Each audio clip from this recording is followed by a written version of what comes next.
जय हिंद। आज की क्लास में हम लोग पॉलिटी का चैप्टर नंबर 3 पढ़ेंगे। ये सीरीज शुरू हो चुकी थी जिसमें हम लोग चैप्टर नंबर 1 खत्म कर चुके थे। चैप्टर नंबर 2 हमने खत्म कर दिया अच्छे से पढ़ के। अब बारी है चैप्टर नंबर 3 की। ठीक है ना, चैप्टर नंबर 3 पढ़ने का प्रयास करते हैं। चैप्टर नंबर 3, नाम है मेरे भाई इसका, भाई नियोजित विकास की राजनीति। नियोजित विकास की राजनीति का मतलब होता है कि एक अच्छे तरीके से सोच करके और चीजों को एक स्तर पर ले जाकर के अ, उस विकास की राजनीति करना। इसके पहले वाले चैप्टर में हम लोग पढ़ चुके हैं कि राजनीति बुरी चीज नहीं है। ठीक है ना, और ऐसा लोगों का मानना भी था, जो राजनेता थे हमारे यहाँ के, उनका मानना भी था कि लोकतंत्र की राजनीति खराब चीज नहीं है। इससे सबसे अच्छा प्रॉफिट ये होगा कि हमको कैसे विकास करना है, कैसे विकास के रास्ते पे चलना है, कैसे लोगों का भला करना है, कैसे समानता लेके आनी है, कैसे समता लेके आनी है, ऊंची जाति नीची जाति मिडिल क्लास सारी चीजों को खत्म करना है। सारे लोग पार्लियामेंट बैठेंगे, सबकी बातचीत होगी। इसके बारे में हम लोग पहले वाले चैप्टर में पढ़ चुके हैं। आज इस चैप्टर में हम लोग पढ़ने का प्रयास करेंगे नियोजित विकास की राजनीति, चैप्टर नंबर 3।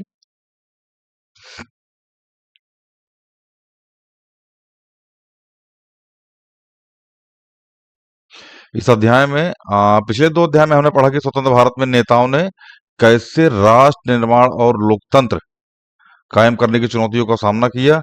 आइए अब इस तीसरी चुनौती की ओर रुख करें। यह चुनौती आर्थिक विकास की थी। पैसा पैसा कैसे आएगा, ताकि सबकी भलाई को सुनिश्चित किया जा सके। पहली 2 चुनौतियों की तरह हमारे नेताओं ने इस मसले को भी कुछ अलग और तनिक कठिन रास्ता चुना। ठीक है ना, आर्थिक विकास के मामले में उन्हें एक सीमा तक सफलता मिली, क्योंकि आर्थिक विकास की चुनौती कहीं ज्यादा कठिन और गहरी थी। इस अध्याय में हम आर्थिक विकास के कुछ बुनियादी सवालों पर लिए गए राजनीतिक फैसलों के बारे में पढ़ेंगे। ऐसे कुछ सवाल हैं। विकास को लेकर मुख्य बहसें क्या थी, क्या मतलब मेन चर्चा क्या हो, और बहस मतलब इन द सेंस चर्चा मेरे भाई। यहाँ बहस मतलब ये मत समझना कि जैसे हम लोग वर्ड यूज करते हैं कि बहुत बहस करते हो यार तुम, बहुत फर्जी बोलते हो यार तुम, वो वाला बहस नहीं है। ठीक है ना, ये बहस है मतलब चर्चा। ठीक है ना, इनको लेकर कौन कौन से अहम फैसले लिए गए, पहले 2 दशकों में हमारे नेताओं ने कौन सी रणनीति अपनाई और उन्होंने ऐसा क्यों किया, इस रणनीति की मुख्य उपलब्धि क्या रही और इसकी सीमाएं क्या थी, बाद के कुछ सालों में इस रणनीति को क्यों छोड़ दीजिएगा। सीधा सीधा हम बताइए गुरु पंचवर्षीय योजना के बारे में। पंचवर्षीय योजना क्या थी, किस तरीके से पंचवर्षीय योजना की चर्चा हुई, क्या क्या चल रहा था पंचवर्षीय योजना में, क्या क्या किए हम लोग पंचवर्षीय योजना में।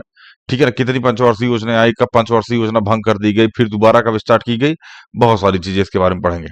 ठीक है ना, इसके बाद पढ़ेंगे हम लोग पंचवर्षीय योजना को हटा करके कोई और योजना इसको नाम दे दिएगा, इसी में पढ़ेंगे। ठीक है ना, ज्यादा परेशान मत होइए। आजादी के 1 मिनट,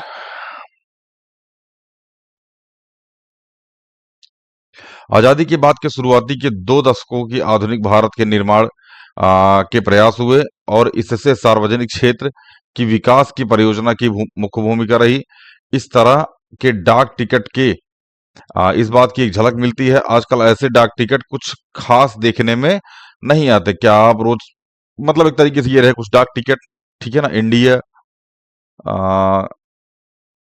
बांध के बारे में, दामोदर बांध के बारे में यहाँ बताया गया है। ठीक है ना, चितरंजन, मतलब बहुत सारे डाक टिकट हैं ये। ठीक है ना, आइए चैप्टर की तरफ चलते हैं हम लोग। नियोजित विकास की राजनीति,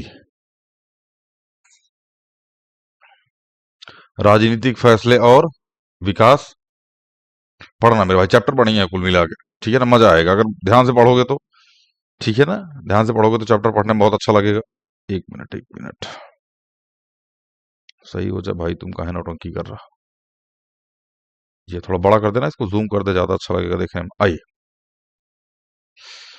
इस्पात की विश्वव्यापी मांग बढ़ी। इस्पात मतलब लोहा। ठीक है ना, तो निवेश के लिहाज से उड़ीसा को एक महत्वपूर्ण जगह के रूप में उभरा। इस्पात की विश्वव्यापी मतलब लोहा। ठीक है, इस्पात मतलब लौह अयस्क। इसकी विश्व विश्व लेवल पर जब इसकी मांग बढ़ी तो इस लिहाज से उड़ीसा को सबसे बढ़िया रूप दिया गया, मतलब उड़ीसा को एक महत्वपूर्ण स्थान के रूप में देखा गया।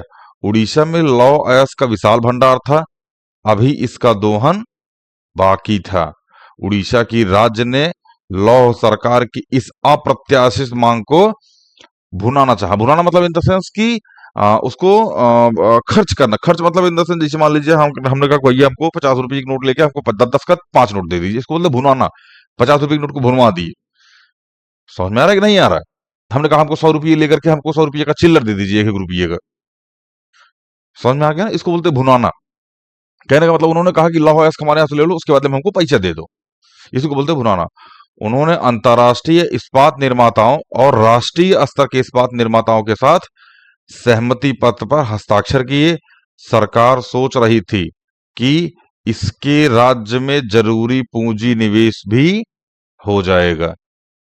बिल्कुल हो जाएगा मेरे भाई।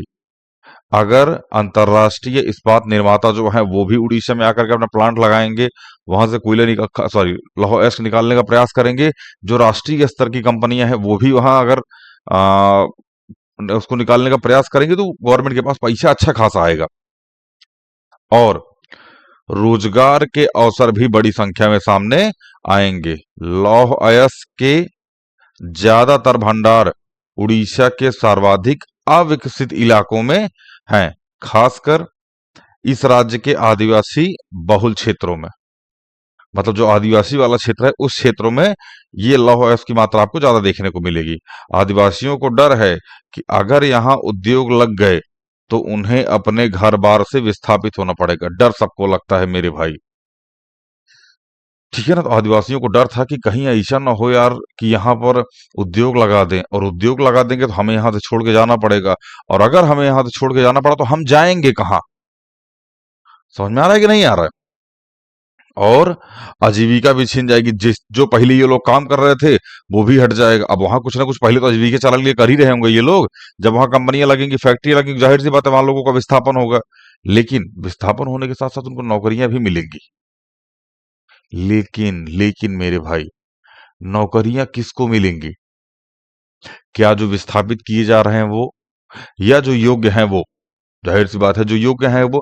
विस्थापित मतलब कौन चीज? कोई अनपढ़ विस्थापित हो जाएगा तो उसको नौकरी दे दी जाएगी? नहीं नहीं, ऐसा नहीं हो सकता। समझ में आ गया ना? तो इसी चीज से लोग डरे हुए थे। और दूसरी चीज, पर्यावरणविदों को इस बात का भय है कि खनन और उद्योग से पर्यावरण प्रदूषित हो जाएगा। बिल्कुल। लोगों की आजीविका का डर भी है। लोग खुद डरे हुए हैं, आदिवासी समाज के लोग खुद डरे हुए हैं कि अगर यहाँ पे प्लांट स्थापित होगा तो हमारा क्या होगा, ऊपर से पर्यावरण को भी नुकसान होगा। ये पर्यावरण वालों का कहना है। केंद्र सरकार को लगता है कि अगर उद्योग लगाने उद्योग लगाने की अनुमति नहीं दी गई तो इससे एक बुरी मिसाल कायम होगी और देश में पूंजी निवेश को बाधा पहुंचेगी। बात बिल्कुल जायज है। केंद्र सरकार को यह लगता था कि अगर पूंजी निवेश नहीं हुआ, समझ में आ रहा है ना, और कोई कंपनी आई और वो निवेश नहीं कर सकी, निवेश मतलब इन द सेंस कि फैक्ट्री नहीं लगा सकी, क्योंकि फैक्ट्री लगाना को ही निवेश बोलते हैं। बहुत सारी चीजों को निवेश बोलते हैं, लेकिन यहाँ इस सेंस में फैक्ट्री लगाने को निवेश बोला जाएगा। अगर फैक्ट्री नहीं लगी तो बाहर से जो कंपनियां आ रही हैं उनके लेवल पे अपनी छवि खराब होगी। दोबारा कोई कंपनी शायद ही हमसे बातचीत करने आए कि भाई ये उनके यहाँ लोग नहीं मानते, पर्यावरण वाले आ जाते हैं, आदिवासी जहां लगाना है वो आ जाते हैं, गवर्नमेंट उनके साथ कोऑर्डिनेट नहीं कर पा रही है। डर भी था इस बात का। इस उदाहरण में कई तरह के हित सक्रिय हैं। बिल्कुल, बहुत सारे के हित सक्रिय हैं। लोगों को रोजगार मिलेगा, नई नई कंपनियां आएंगी, भारत डेवलप होगा, बाहर से पैसा आएगा, रोजगार मिलेगा, लोगों की जीविका सुधरेगी, लोगों की जीविका सुधरेगी तो देश आगे बढ़ेगा। क्या आप इन हित को पहचान सकते हैं? हाँ, अभी चर्चा करके आए हम लोग ऊपर। ऊपर के उदाहरण में संघर्ष के अहम बिंदु कौन कौन से हैं? सबसे पहले आदिवासी समाज को वहां से विस्थापित होने से समझाना। दूसरी चीज उनकी आजीविका का ध्यान रखना। तीसरी चीज उनकी संस्कृति का ध्यान रखना। चौथी चीज पर्यावरण का ध्यान रखना। पांचवी चीज किसी भी बाहर की फैक्ट्री को अपने यहां आने के बाद उसे अवसर देना। समझ में आया ना? क्या आपको लगता है कि कोई ऐसा बिंदु भी है जिस पर सभी पक्ष राजी हो सके? हाँ, बोल सकते हैं। लोगों को रोजगार वाले अवसर पे, या फिर जो भी पॉइंट आपके हिसाब से लगता होगा, ठीक है ना। बहुत सारे पॉइंट्स हैं जिसपे सब राजी हो जाएंगे। क्या इस मसले को इस बात सुलझाया जा सकता है कि इससे संबद्ध सभी हितों को संतुष्ट किया जा सके? आप जैसे ही इन सवालों को पूछेंगे तो आपके मन में एक बड़ा सवाल उठ खड़ा होगा। उड़ीसा में किस तरह के विकास की जरूरत है? डेवलपमेंट की जरूरत है, आजीविका की जरूरत है, आदिवासी समाज को बचाने की जरूरत है, बहुत सारी चीजें। दरअसल किसकी जरूरत को उड़ीसा की जरूरत कहा जाए? बिल्कुल, फैक्ट्री की जरूरत को उड़ीसा की जरूरत कहा जाए। अंतर्राष्ट्रीय बाजार में भारत एक छवि बनाएगा लौह के रूप में, उसको, ठीक है ना, जरूरत कहा जाए। लोगों की आजीविका प्रभावित होगी, उसको जरूरत कहा जाए। बहुत सारी चीजें आते। राजनीतिक टकराव, इसके बारे में समझते हैं। इन सवालों के जवाब कोई विशेषज्ञ नहीं दे सकता। इस तरह के फैसले में एक सामाजिक सामूहिक हितों को दूसरे सामाजिक सामूहिक हितों की तुलना में तौला जा सकता है। मतलब एक समाज का हित हो रहा हो, दूसरे भी समाज का हित हो रहा, मतलब एक तरीके से दोनों हितों को पक्ष में रख करके इस तरीके से संतुलन बनाया जा सकता है। तौलेंगे तभी पता चलेगा कि किसकी तुलना किससे हो रही है। साथ ही मौजूदा पीढ़ी के हितों और आने वाली पीढ़ियों के हितों को भी आ, लाभ लाभ हानि की तुलना पर मापना पड़ता है। किसी भी लोकतंत्र में ऐसे फैसले जनता द्वारा लिए जाने चाहिए, या कम से कम इन फैसलों पर विशेषज्ञों की स्वीकृति की मुहर होना जरूरी है। या तो इन फैसले को जनता ले, या फिर कुछ ऐसे लोग लें जो इससे परिचित हों, पर्यावरण से परिचित हों, और कभी किसी की जीविका प्रभावित हुई हो तो किस तरीके से उसको संतुलन में लाया गया है, किसी और आदिवासी समाज को विस्थापित करके वहां कोई फैक्ट्री लगाई हुई हो, किसी भी चीज को लेकर के कोई काम किया गया हो, लोग उससे परिचित हो, ऐसे लोग डिसीजन ले तो ज्यादा बढ़िया है।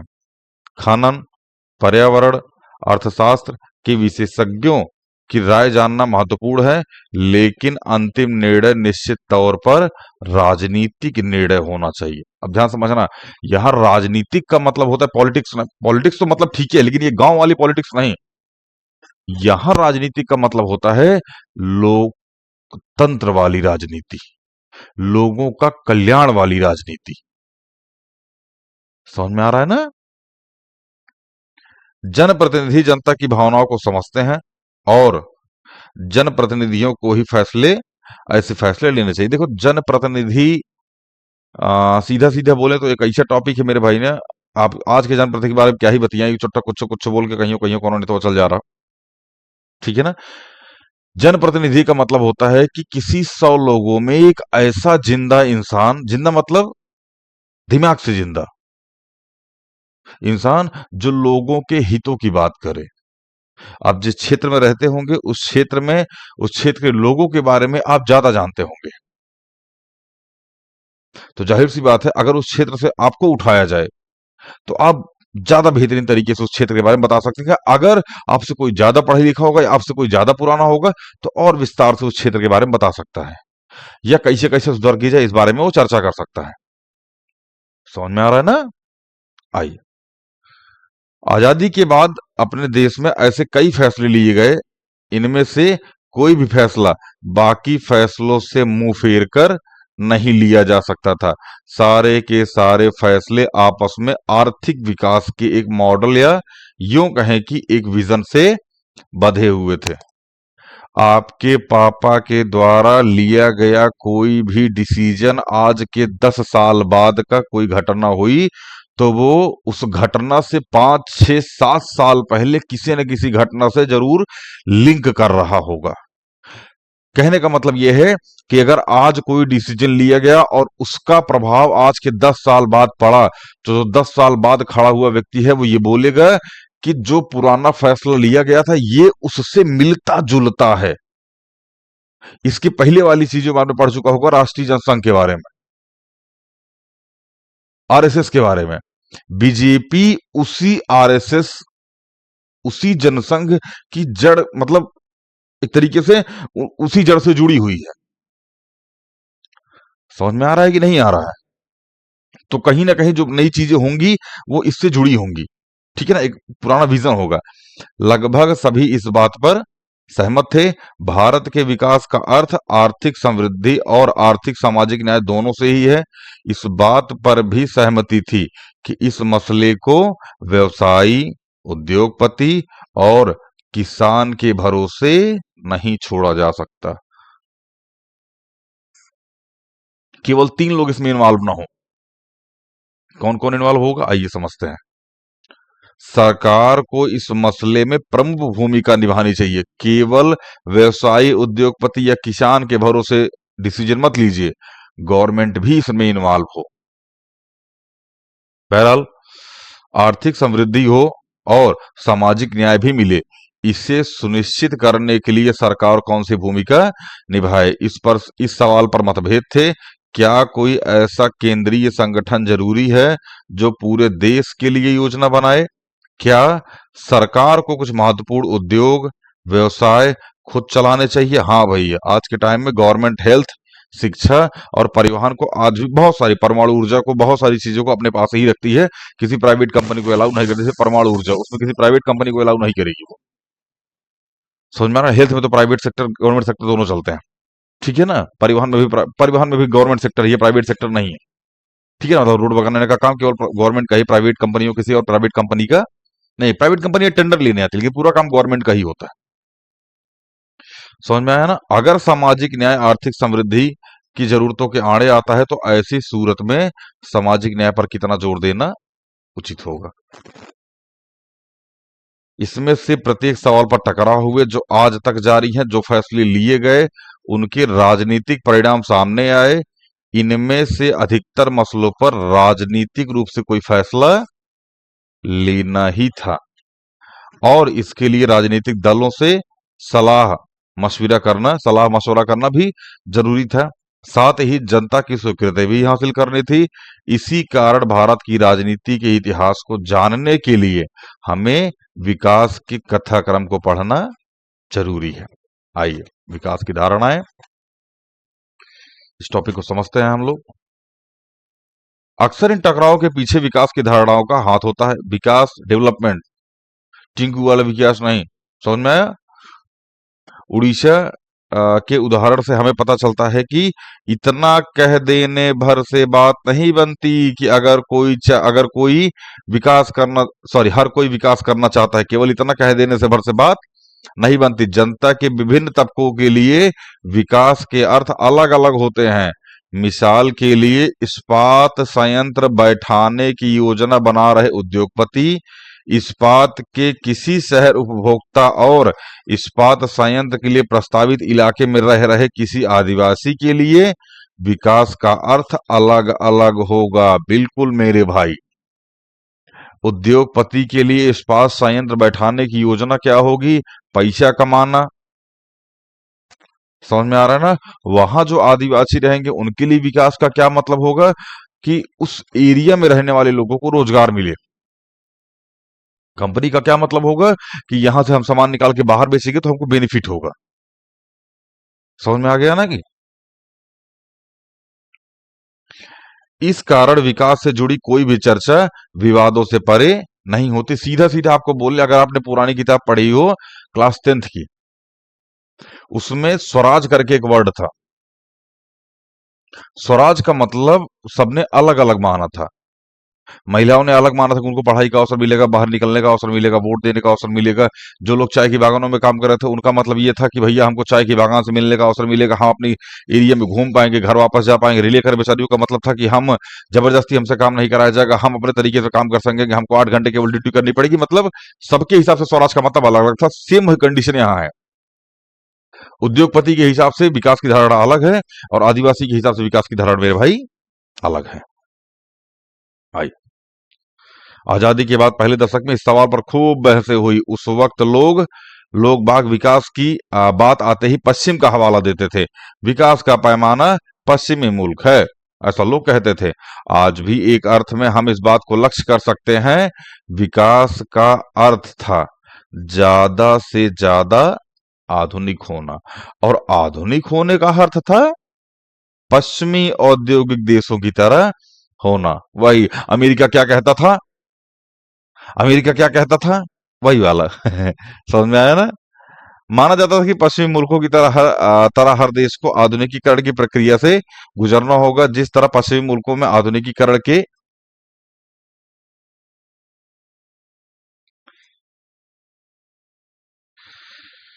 कारण पुरानी सामाजिक संरचना टूटी और पूंजीवाद तथा उदारवाद का उदय हुआ, उसी तरह दुनिया के बाकी देशों में भी होगा। आधुनिकीकरण को समृद्धि, भौतिक प्रगति और विज्ञान तर्क बुद्धि का पर्यायवाची माना जाता है। विकास की ऐसी धारणा को मानने के कारण तब हर कोई विभिन्न देशों को विकसित, विकासशील और अविकसित बताकर उनके बारे में अपनी बातें कहता था। मतलब विकास किस तरीके से हो रहा है, डेवलपमेंट किस तरीके से हो रहा है, वो तीन बातों से डिपेंड करता था। पहला, भैया वो देश कैसा है, विकसित है या विकासशील है या अविकसित है।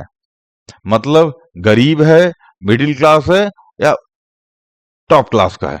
समझ में आया ना? आइए, आजादी के वक्त हिंदुस्तान के सामने विकास के दो मॉडल थे। पहला उदारवादी पूंजीवाद मॉडल। यूरोप के अधिकतर हिस्सों में, संयुक्त राज्य अमेरिका में यही मॉडल अपनाया गया था। आपने जब पढ़ा होगा इसके पहले वाले चैप्टर में, सॉरी इसके पहली वाली बुक में, ठीक है, समकालीन विश्व में इतिहास ऐसे कुछ करके बुक है। समकालीन विश्व में राजनीति, हाँ, समकालीन विश्व में राजनीति में, उसमें ये वर्ड आपको मिला होगा। ठीक है ना? दूसरा समाजवाद मॉडल, इसे सोवियत संघ द्वारा अपनाया गया था। बाद में बड़ी नौटंकी हुई इस चीज को लेकर के। आप इन दोनों विचारधाराओं के बारे में पढ़ चुके हैं। आप यह भी जानते हैं कि दो महाशक्तियों के बीच शीत युद्ध का दौर चला था। पहली वाली बुक, पहला वाला चैप्टर। उस वक्त हिंदुस्तान में बहुत से लोग विकास को सोवियत मॉडल के गहरे तौर पर प्रभावित थे। मतलब लोग बोलते थे कि भैया सोवियत वाला मॉडल जो है वो बढ़िया है। ऐसे लोगों में भारतीय कम्युनिस्ट पार्टी के ही नहीं, बल्कि सोशलिस्ट पार्टी और खुद कांग्रेस के नेहरू तक शामिल थे। अमेरिकी तर्ज के पूंजीवाद विकास के पैरोकार बहुत कम थे। मतलब अमेरिकी तर्ज पे जो पूंजीवाद चल रहा था, उसकी तारीफी करने वाला कोई नहीं था। लोग सोवियत संघ की चर्चा खूब कर रहे थे, भैया सोवियत संघ बढ़िया है, उसके अकॉर्डिंग चलो, सोवियत संघ बढ़िया है, उसके अकॉर्डिंग चलो। ठीक है ना? आई, आजादी के आंदोलन के दौरान ही एक सहमति बन गई थी और नेताओं को इस पसंद में यह सहमति प्रतिबिंबित हो रही थी। राष्ट्रवादी नेताओं के मन में यह बात बिल्कुल साफ थी कि आजाद भारत की सरकार के आर्थिक सरोकार अंग्रेजी हुकूमत के आर्थिक सरोकारों से एकदम अलग होंगे। मतलब अब जब हम, राष्ट्रवादी जो नेता थे उनका कहना था कि हम आजाद हो चुके हैं, आजाद होने के बाद हमारा जो आर्थिक सरोकार है, आर्थिक सरोकार मतलब जो आर्थिक रूप से हमारी वृद्धि होगी, ठीक है ना, अंग्रेजी हुकूमत से होने वाली वृद्धि से कहीं अच्छी होगी। ऐसा राजनेताओं का कहना था। आजाद भारत की सरकार अंग्रेजी हुकूमत की तरह संकुचित व्यापारिक हितों को पूरा करने के लिए काम नहीं करेगी। आजाद भारत की सरकार मतलब जो है ना, वो अंग्रेजी हुकूमत की तरह केवल अपनी जरूरतों को पूरा करने के लिए व्यापारिक काम नहीं करेगी। समझिएगा, आजादी के आंदोलन के दौरान ही यह बात साफ हो गई थी कि गरीबी मिटाने और सामाजिक आर्थिक पुनर्वितरण के काम का मुख्य जिम्मा सरकार का होगा। मतलब अमीर गरीब की जो खाई थी उसको खत्म करने की जिम्मेदारी गवर्नमेंट को दी गई। गवर्नमेंट ने खुद इसे अपने हाथों में रखा। नेताओं में इस बात को लेकर बहस छिड़ी। कुछ औद्योगिकरण को उचित रास्ता मानते थे, तो कुछ की नजर में कृषि का विकास करना और ग्रामीण क्षेत्रों की गरीबी को दूर करना सर्वाधिक जरूरी था। कुछ को लगता था भैया औद्योगिकरण करो ज्यादा बढ़िया रहेगा, कुछ को लगता था कृषि का विकास करना और ग्रामीण क्षेत्र में गरीबी को दूर करना बहुत जरूरी है। ठीक है ना? हालांकि हम लोगों ने दोनों पे टाइम टाइम पे ध्यान दिए, जैसे जिसकी जरूरत लगी मतलब उससे ध्यान दिए। योजना आयोग के सदस्यों को संबोधित करते हुए चाचा नेहरू। आइए, अच्छा, योजना आयोग के बारे में थोड़ा सा जान लीजिए। इसी का नाम बदल के नीति आयोग कर दिया गया। बड़े खुशकिस्मत है ये लोग जो ये लोग कि हम जैसे लोग इनके लिए विकास की योजना बना रहे हैं। योजना आयोग, आइए पढ़ते हैं थोड़ा सा इसके बारे में।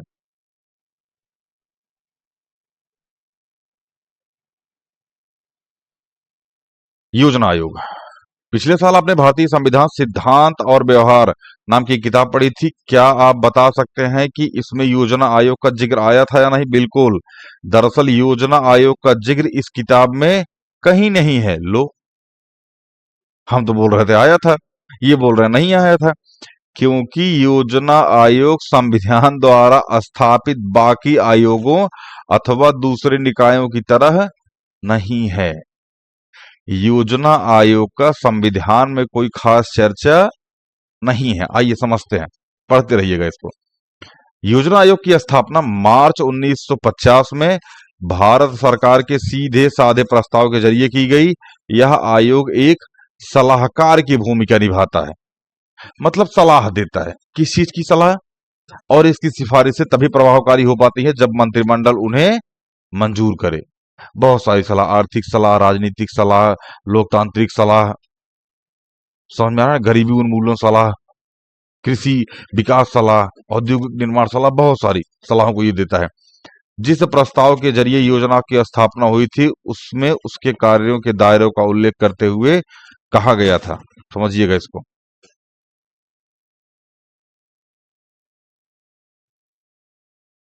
भारत के संविधान में भारत के नागरिकों को कुछ मौलिक अधिकार दिए गए हैं, बिल्कुल। और राज्य के नीति निदेशक तत्वों का उल्लेख किया गया, डीपीएसपी। नीति निदेशक तत्वों के अंतर्गत यह बात विशेष रूप से कही गई है कि राज्य एक ऐसी समाज रचना को बनाते बचाते हुए लोगों की भलाई के लिए प्रयास करेगा जहां राष्ट्रीय जीवन की सभी संस्थाएं सामाजिक, आर्थिक और राजनीतिक न्याय की भावना से अनुप्राणित होंगी। राज्य अन्य बातों के अतिरिक्त अपनी नीतियों को इस तरह से बनाएगा और अमल में। यह राज्य का मतलब मेरे भाई समझना, स्टेट नहीं है। यहाँ राज्य का मतलब विभाग है।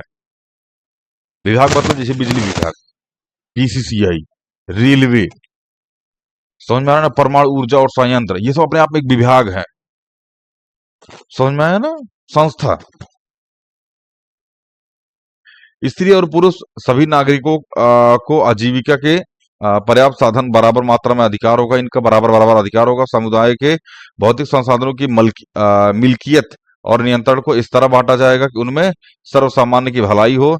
अर्थव्यवस्था का संचालन इस तरह नहीं किया जाएगा कि धन अथवा उत्पादन के साधनों का एकाध जगह केंद्रित हो जाए और जन सामान्य भलाई से बाधित हो। मतलब अर्थव्यवस्था इस तरीके से संचालित नहीं की जाएगी कि पैसा एक जगह इकट्ठा हो, एक ही लोगों के पास पैसा हो, लेकिन आज हो गया है। समझ में आया ना, केवल एक ही लोग के पास बहुत सारा पैसा चला गया है। ये अ, खैर छोड़ो।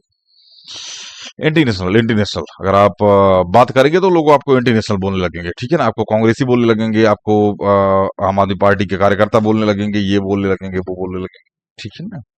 पॉलिटिक्स मेरे भाई। आइए, भारतीय सरकार ने योजना आयोग के स्थान पर एक नई संस्था नीति आयोग, अभी इसी की चर्चा कर रहे थे हम लोग, नीति आयोग, ठीक है ना। राष्ट्रीय भारत परिवर्तन संस्था की स्थापना की। यह संस्था 1 जनवरी 2015 को अस्तित्व में आई, बीजेपी के आने के बाद। इसके उद्देश्य और संरचना को जानने के लिए वेबसाइट http://niti.government.gov.in पर जाकर पता करें। आइए, अब आते हैं नियोजन पे। छोटा चैप्टर है, ठीक है ना, परेशान नहीं होना, अच्छे से पढ़ते हुए चलना मेरे भाई। नियोजन। मतभेदों के बावजूद एक बिंदु पर सभी सहमत थे कि विकास का काम जिन निजी हाथों में नहीं सौंपा जा सकता, मतलब विकास का काम निजी हाथों में नहीं सौंपा जा सकता और सरकार के लिए जरूरी है कि वह विकास का एक खाका अथवा योजना तैयार करे। मतलब विकास का काम, डेवलपमेंट का काम केवल प्राइवेट कंपनियों को नहीं दिया सकता, ये जिम्मेदारी गवर्नमेंट की भी है कि वो डेवलपमेंट के लिए कुछ ना कुछ काम करे, एक योजना बनाए, एक खाका मतलब होता है कि एक स्ट्रेटजी तैयार करे। दरअसल अर्थव्यवस्था के पुनर्निर्माण के लिए नियोजन के विचार को 1940 और 1950 के दशक में पूरे विश्व में जन समर्थन मिला था। यूरोप महामंदी का शिकार होकर सब कुछ सीख चुका था। जापान और जर्मनी युद्ध की विभीषिका को झेलने के बाद अपनी अर्थव्यवस्था फिर कड़ी कर ली थी और सोवियत संघ 1930 से 40 के दशक में भारी कठिनाइयों के बीच शानदार आर्थिक प्रगति की थी। इन सारी बातों के कारण नियोजन के पक्ष में दुनिया भर में हवा बह रही थी। इस तरह देखें तो योजना आयोग कई आकस्मिक आविष्कार नहीं है, मतलब ऐसा नहीं कि योजना आयोग का तुरंत आविष्कार कर दिया गया, अब किया गया, ठीक है ना, टिंकू का लड़का अभी अभी पैदा हुआ है। समझ में आ गया ना? दरअसल यह कहानी अपने आप में बड़ी दिलचस्प है। आमतौर पर हम सोचते हैं कि निजी निवेशक, मसलन उद्योगपति और बड़े व्यापारी उद्यमी नियोजन के पक्ष में नहीं होते। फिर समझना इस लाइन को। हम आमतौर पर सोचते हैं कि निजी निवेशक, मसलन उद्योगपति और बड़े व्यापारी उद्यमी नियोजन के पक्ष में नहीं होते। वे एक खुली अर्थव्यवस्था चाहते हैं जहां पूंजी के बहाव पर सरकार का कोई अंकुश ना हो। लेकिन भारत में ऐसा नहीं हुआ। ठीक हुआ। समझ में आया ना? उद्योगपति चाहते हैं कि मतलब कोई उद्यमी नियोजन नहीं हो चाहिए। उद्यमी नियोजन मतलब समझते हैं, हम अपने तरीके से चीजों को हैंडल करें, कोई और इंटरफेयर ना करे। समझ में आ रहा है? लेकिन गवर्नमेंट का ऐसा नहीं है, आप हमारे अकॉर्डिंग भी काम कीजिएगा, आप अपनी मनमानी नहीं कर सकते हैं। ठीक है ना? 1944 में उद्योगपतियों का एक तबका एकजुट हुआ। इस समूह ने देश में नियोजित अर्थव्यवस्था चलाने का एक संयुक्त प्रस्ताव तैयार किया। इसे बॉम्बे प्लान कहा जाता है, याद रखिएगा इसको। बॉम्बे प्लान कहा जाता है। बॉम्बे प्लान की मंशा थी कि सरकार औद्योगिक तथा अन्य आर्थिक निवेश के क्षेत्र में बड़े कदम उठाए। इस तरह चाहे दक्षिणपंथी हो अथवा वामपंथी, उस वक्त सभी चाहते थे कि देश नियोजित अर्थव्यवस्था की राह पर चले। भारत के आजाद होते ही योजना आयोग अस्तित्व में आया, 1950 में आया। अभी हम लोग पढ़े ऊपर। प्रधानमंत्री इसके अध्यक्ष बन चुके थे। भारत अपने विकास के लिए कौन सा रास्ता और रणनीति अपनाएगा, यह फैसला लेने में इस संस्था ने केंद्रीय और सबसे प्रभावशाली भूमिका निभाई। ठीक है ना? बढ़िया काम किया था योजना आयोग ने मेरे भाई, ऐसी बात नहीं है। आइए, शुरुआती कदम क्या थे, मतलब योजना आयोग को समझते हैं। सोवियत संघ की तरह भारत भी योजना आयोग ने सॉरी सोवियत संघ की तरह भारत के योजना आयोग ने भी पंचवर्षीय योजनाओं का विकल्प चुना, मतलब 5 साल। कितना पैसा आएगा, कितना पैसा कहाँ खर्च होगा, कौन सा पैसा किस डेवलपमेंट में लगेगा, शिक्षा में कितना लगेगा, स्वास्थ्य में कितना लगेगा, सड़क में कितना लगेगा, पुल बनाने में कितना लगेगा, और रोजगार देने में कितना पैसा लगेगा, कंपनी लगाने में, मतलब बहुत सारी चीजें। ठीक है ना? 5 वर्ष का सीधा सीधा इन्होंने ब्यौरा लिया था। इसके पीछे एक सीधा साधा विचार था कि भारत सरकार अपनी तरफ से एक दस्तावेज तैयार करेगी जिसमें अगले 5 सालों के लिए उसकी आमदनी और खर्च की योजना होगी। इस योजना के अनुसार केंद्र सरकार सभी राज्यों के बजट को दो हिस्सों में बांटा गया। एक हिस्सा गैर योजना व्यय था और इसके अंतर्गत सालाना आधार पर दैनंदिन मदों पर खर्च करना था। दूसरा हिस्सा योजना का व्यय था। योजना में तय की गई प्राथमिकताओं को ध्यान में रखते हुए इसे 5 साल की अवधि में खर्च करना था। पंचवर्षीय योजना पर अमल करने का एक फायदा यह था कि सरकार के सामने अर्थव्यवस्था की एक बड़ी तस्वीर होती थी और वह अर्थव्यवस्था में लंबी अवधि में हस्तक्षेप कर सकती थी। कहने का मतलब यह है कि अगर 5 साल की स्ट्रेटजी लेके चली जाती है तो गवर्नमेंट के खिलाफ एक अच्छा खासा डाटा निकल के आता था। पहली चीज, उस डाटा में क्या क्या, कैसे कैसे, कब कब, कितनी कितनी चेंजिंग करनी है, कितना पैसा कहाँ लगाना है, यहाँ पैसा लगा दिए, इतना पैसा लगा दिए, इतना पैसा लगा दिए, इतना पैसा लगा दिया, अब इकट्ठा पैसा लगा करके इसको आगे बढ़ा दो। मतलब थोड़ा थोड़ा पैसा लगा करके पहले चीजों को आगे बढ़ाना, और जब लेवल हाई हो जाए उसमें अच्छा खासा पैसा इन्वेस्ट करके उसको आगे मूव करा देना। ठीक है ना? गवर्नमेंट का यही मानना था। गवर्नमेंट काम भी की इस पे। आइए, 1951 के प्रथम पंचवर्षीय योजना का प्रारूप जारी हुआ और इस साल नवंबर में इस दस्तावेज का वास्तविक दस्तावेज भी जारी कर दिया गया। इससे देश में गहमा गहमी का माहौल पैदा हुआ। जीवन के हर क्षेत्र में लोग, मसलन बुद्धिजीवी, पत्रकार, सरकारी और गैर सरकारी क्षेत्र के कर्मचारी, उद्योगपति, किसान, राजनेता आदि ने योजना के दस्तावेजों पर व्यापक बहस मुबाहिसा चलाया। योजना को लेकर देश में जो गहमा गहमी पैदा हुई वह 1956 से चालू दूसरी पंचवर्षीय योजना के साथ अपने चरम पर पहुंच गई। 1961 की तीसरी पंचवर्षीय योजना के समय तक माहौल जारी रहा। चौथी पंचवर्षीय योजना 1966 से चालू होनी थी, लेकिन इस वक्त तक नियोजन का नयापन एक हद तक मंद पड़ गया था और भारत गहन आर्थिक संकट की चपेट में आ चुका था। यहां थोड़ा सा जीवन में दुख आया। सरकार ने पंचवर्षीय योजना को थोड़ी देर का विराम देने का फैसला लिया। हालांकि इन योजनाओं की प्राथमिकता और प्रक्रिया को लेकर अनेक आलोचनाएं सामने आई, लेकिन यह बात सच है कि इस वक्त भारत की आर्थिक विकास की बुनियादी नींव पड़ चुकी थी। मतलब भारत आर्थिक विकास की तरफ अब बढ़ रहा था और माहौल बन रहा था मेरे भाई। समझ में आ रहा है ना? आइए पढ़ते हैं प्रथम पंचवर्षीय योजना के बारे में। प्रथम पंचवर्षीय योजना 1951 से 56 की कोशिश देश को गरीबों के मकड़जाल से निकालने की थी। योजना को तैयार करने में जुटे विशेषज्ञों में एक केएन राज थे। एक युवा अर्थशास्त्री की दलील थी कि अगर 2 दशकों तक भारत को अपनी चाल धीमी रखनी चाहिए। मतलब वो बोल रहा था, युवा था, ठीक है ना, अर्थशास्त्री था, वो कह रहा था कि अगले 2 दशक तक भारत को अपनी चाल धीमी रखनी, दशक मतलब 10 साल, अगले 20 साल तक भारत को अपनी चाल थोड़ी धीमी रखनी चाहिए, क्योंकि तेज रफ्तार विकास से अर्थव्यवस्था को नुकसान पहुंचेगा। पहली पंचवर्षीय योजना में ज्यादा जोर कृषि क्षेत्र पर था। इसी योजना के अंतर्गत बांध सिंचाई के क्षेत्र में निवेश किया गया। विभाजन के कारण कृषि की गहरी मार लगी, ठीक है ना, और इस क्षेत्र पर तुरंत ध्यान देना जरूरी था। विभाजन हुआ तो बहुत सारी चीजें पाकिस्तान में चली गई, बहुत सारे उपजाऊ क्षेत्र पाकिस्तान में चले गए, तो थोड़ा सा प्रभाव पड़ा, ठीक है ना। इसलिए गवर्नमेंट का सबसे पहले हम लोग कृषि पे ध्यान देते हैं, उसके बाद बाकी चीजों पे ध्यान देंगे। ऐसा नहीं बाकी चीजों पे नहीं ध्यान दे रहे, पहली पंचवर्षीय योजना में कृषि पे ज्यादा ध्यान दे रहे थे, बाकी चीजों पर भी ध्यान था। भाखड़ा नांगल जैसी विशेष परियोजना के लिए बड़ी धनराशि आवंटित हुई। इस पंचवर्षीय योजना में माना गया था कि देश में भूमि के वितरण का जो ढर्रा मौजूद है, उससे कृषि के विकास को सबसे बड़ी बाधा पहुंचती है। इस योजना में भूमि सुधार पर जोर दिया गया और देश के विकास की बुनियादी चीज माना गया। योजनाकारों का बुनियादी लक्ष्य राष्ट्रीय आय के स्तर को ऊंचा करने का था। यह तभी संभव था जब लोगों को बचत उनके खर्च से ज्यादा हो। ये थोड़ा सा इंपॉर्टेंट पॉइंट समझने का प्रयास कीजिएगा। योजनाकारों का बुनियादी लक्ष्य राष्ट्रीय आय के स्तर को ऊंचा करने था। राष्ट्रीय आय के स्तर को ऊंचा करने का मतलब होता है मेरे भाई की आमदनी 1 रुपये, खर्चा 98। उल्टा बोल दिया हमने, आमदनी 98, खर्चा रुपये होता है। इसका उल्टा कीजिए आप, मतलब आमदनी 1 रुपया हो और खर्चा 98 हो। 98 मतलब 50 पैसे। समझ में आ रहा है कि नहीं आ रहा?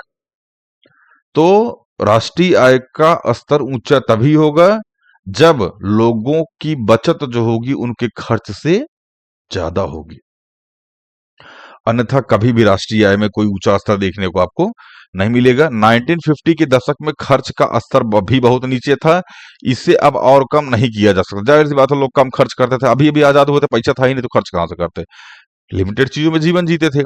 योजना कारों ने बचत को बढ़ावा देने की कोशिश की। यह काम भी कठिन था, क्योंकि देश में रोजगार के काबिल जितने लोग थे, उनकी तुलना में देश की मौजूदा पूंजी भंडार कम था। बहरहाल नियोजन की प्रक्रिया में लोगों की बचत तीसरी पंचवर्षीय योजना तक बढ़ी। ठीक ठाक लेवल पे काम किया इन लोगों ने, लेकिन यह बचत उम्मीद के अनुरूप नहीं थी। जैसी उम्मीद की जा रही थी ऐसी बचत नहीं हो पाई। प्रथम पंचवर्षीय योजना की शुरुआत में इससे कहीं ज्यादा बचत की उम्मीद की गई थी। बाद के दिनों में यानी 1960 के दशक से लेकर 70 के दशक के शुरुआती सालों तक बचत की मात्रा लगातार कमी आई। मतलब बहुत ज्यादा बचत, मतलब सीधा सीधा जानो, जैसे ये लोग सोच रहे थे वैसा हुआ नहीं, और जीवन में दुख आना लाजमी था इसके बाद मेरे भाई। 60 से 70 तक बचत के मतलब जैसा पहले बचत हो रहा था उसमें भी बहुत ज्यादा कमी आई, लगातार कमी देखने को मिली। औद्योगिक की तेज रफ्तार। दूसरी पंचवर्षीय योजना में भारी उद्योगों को लेकर जोर दिया गया। पीसी महालनोबिस के नेतृत्व में अर्थशास्त्रियों और योजनाकारों की एक टोली ने एक योजना तैयार की। अब याद रखिएगा, पीसी महालनोबिस दूसरी पंचवर्षीय योजना किस मॉडल पर आधारित थी? तो पीसी महालनोबिस, उसको याद रखिएगा, पूछा जाता है एग्जाम में। पहली योजना का मूल मंत्र था धीरज, लेकिन दूसरी पंचवर्षीय योजना की कोशिश तेज गति से संरचनात्मक बदलाव करने की थी, मतलब उद्योग की तरफ बढ़ना था। इसके लिए हर संभव दिशा में बदलाव करने की बात तय की गई। थी, सरकार ने देसी उद्योगों को संरक्षण देने के लिए आयात पर भारी शुल्क लगाया। अब इस पॉइंट को समझिएगा। देसी आयात मतलब मेरे भाई मान लीजिए आपने पेंसिल ली, ये पेंसिल बनती है भारत में। आपने एक पेंसिल ली जो बनती है अमेरिका में। भारत में जो पेंसिल बनती है वो ही बन जाती है लगभग लगभग 15 रुपये में। अमेरिका में जो पेंसिल बनती है मेरे भाई वो भी बन जाती है 15 रुपए में। लेकिन अमेरिका जब अपनी पेंसिल लेके भारत आएगा तो गवर्नमेंट उस पर टैक्स लगाएगी और बोलेगी कि हम इस पेंसिल को अगर भारत में किसी को खरीदे तो वो 17 रुपये में खरीदे, 2 रुपये टैक्स आएगा। अच्छा, सेम क्वालिटी की जब पेंसिल ये होगी तो लोग इसको खरीदना पसंद करेंगे या इसको खरीदना पसंद करेंगे? जाहिर सी बात है इस 15 वाली को। ठीक है ना? तो इससे भारत के जो उद्योग है ना उनको बढ़ावा मिलेगा। इसीलिए आयात का टैक्स मतलब आयात जो होता है उसको बढ़ा दिया जाता है। आयात शुल्क जो होता है, अक्सर आपने देखा होगा एक्सपोर्ट ड्यूटी इंपोर्ट ड्यूटी सुना होगा आप लोगों ने, नहीं सुना तो इकोनॉमिक्स में आप पढ़िएगा। एक्सपोर्ट इंपोर्ट बढ़ाया घटाया जाता है इसी रीजन से, ताकि वहां एटलीस्ट वहां जो लोग सामान बना रहे हैं वो सामान उनका बिक सके। समझ में आ गई ना बात? आइए, तो आयात पर भी भारी शुल्क लगा दिया। संरक्षण की इस नीति से निजी और सार्वजनिक क्षेत्रों के उद्योगों को आगे बढ़ने में मदद मिली। चूंकि इस अवधि में बचत और निवेश दोनों बढ़ रहे थे, इसलिए बिजली, रेलवे, इस्पात, मशीनरी और संचार जैसे उद्योग को सार्वजनिक क्षेत्र में विकास किया जा सकता था। दरअसल औद्योगिकरण पर दिए गए इस जोर ने भारतीय अर्थव्यवस्था के विकास को एक नया आयाम दिया। बहरहाल इसके साथ कुछ समस्याएं भी थी। भारत और प्रौद्योगिकी के लिहाज से पिछड़ा हुआ था और विश्व बाजार से प्रौद्योगिकी खरीदने में उसे अपनी बहुमूल्य विदेशी मुद्रा खर्च करनी पड़ी। इसके अतिरिक्त उद्योगों ने कृषि की उपेक्षा निवेश को ज्यादा आकर्षित किया। ऐसे में खाद्यान्न संकट की आशंका अलग सता रही थी। भारत, अच्छा इस लाइन को फिर से पढ़िए यहाँ से। बहरहाल इसके साथ कुछ समस्याएं अलग भी थी, मतलब कुछ समस्याएं भी थी। भारत प्रौद्योगिकी के लिहाज से पिछड़ा हुआ था। प्रौद्योगिकी मतलब इन द सेंस की साइंस और टेक। विश्व बाजार में प्रौद्योगिकी खरीदने में उसने अपनी बहुमूल्य विदेशी मुद्रा खर्च करनी पड़ी।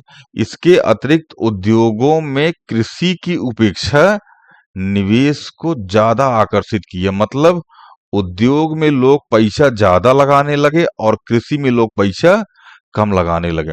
अच्छा, कृषि में जब पैसा कम लगेगा मेरे भाई तो उत्पादन भी कम होगा। उद्योग में पैसा ज्यादा लगेगा, पैसा तो आएगा नो डाउट, क्योंकि दूसरी पंचवर्षीय योजना का महत्व ही यही था।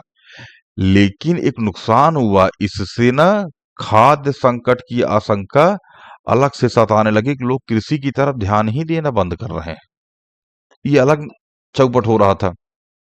भारत के योजनाकारों को उद्योग और कृषि के बीच संतुलन साधने में भारी कठिनाई हुई। तीसरी पंचवर्षीय योजना ये रही मेरे भाई, पहली पंचवर्षीय योजना, दूसरी और तीसरी।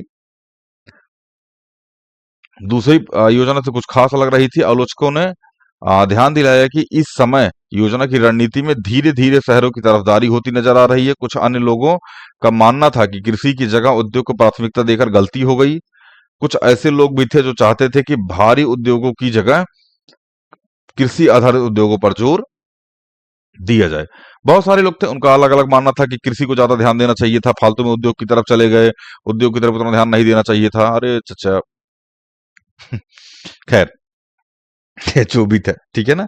बट गवर्नमेंट का जो भी निर्णय था वो एक तरीके से ठीक, जबरदस्ती नहीं किया। मैं फिर बोल रहा हूँ, जो भी गवर्नमेंट उस टाइम पे थी ठीक है ना, कांग्रेस पार्टी सत्ता में थी, वो कभी जबरदस्ती नहीं की 70 के दशक तक। 70 के बाद ऐठने लगी वो। 75 75 के टाइम में, 74 75 के टाइम में अजीब सी ऐठन हो गई उसका, मतलब सत्ताधारियों में इतना घमंड हो गया, इतना घमंड हो गया, उनको लगा हम जो चाहे वो कर सकते हैं। आज के टाइम में भी यही हो रहा है। आज जो सत्ता में बैठे हुए हैं उनको लग रहा है कि बाकी लोग उनके गुलाम है। गुलाम नहीं है चचा, उठा के इतिहास पढ़ लो। लेकिन तुम्हारे यहाँ एक मंत्री ऐसा नहीं जो ठीक से इतिहास जानता हो, ठीक है ना। एमएलए का नाम तक लोगों को, अपने क्षेत्र के एमएलए का नाम तक नहीं पता यार लोगों को। क्या काम करेगा तुम्हारा एमएलए? उस टाइम भी कुछ ऐसा ही था। शुरुआत में कांग्रेस जो थी वो बहुत अच्छा अच्छा काम कर रही थी, अच्छी अच्छी योजना को लेके आ रही थी। आज तो ससुरा, आज बना दे पुल तो कर्ज गिर जा रहा है, पुले गिर जा रहा है। थर्माकोल लगा करके तो डिवाइडर बनाया जा रहा है। समझ में आ रहा है? रोड को ऐसे खोद दिया जा रहा है, जर्नलिस्ट को मार दिया जा रहा है। समझ में आ रहा है कि नहीं आ रहा है? आइए थोड़ा सा इसके बारे में पढ़ते हैं। हम बोल रहे थे ना बॉम्बे प्लान के बारे में पढ़िए, रहा बॉम्बे प्लान, हम आपसे बोल रहे थे बॉम्बे प्लान के बारे में थोड़ा सा पढ़ लीजिएगा, ठीक है ना। आइए थोड़ा सा इसके बारे में पढ़ते हैं। विकेंद्रित नियोजन, जरूरी नहीं कि हर नियोजन केंद्रित ही हो, ऐसा ही नहीं है। ऐसा भी नहीं है कि नियोजन का मतलब हमेशा उद्योगों में बड़ी बड़ी परियोजनाओं से ही लगाया जाए। केरल में विकास और नियोजन के लिए जो रास्ता चुना गया उसे केरल मॉडल कहा जाता है। इस मॉडल में शिक्षा, स्वास्थ्य, भूमि सुधार, कारगर खाद्य वितरण और गरीबी उन्मूलन पर जोर दिया जाता रहा है। केरल में प्रति व्यक्ति आय अपेक्षाकृत कम है और यहाँ औद्योगिक आधार भी तुलनात्मक रूप से कमजोर रहा है। इसके बावजूद केरल में साक्षरता 100% है।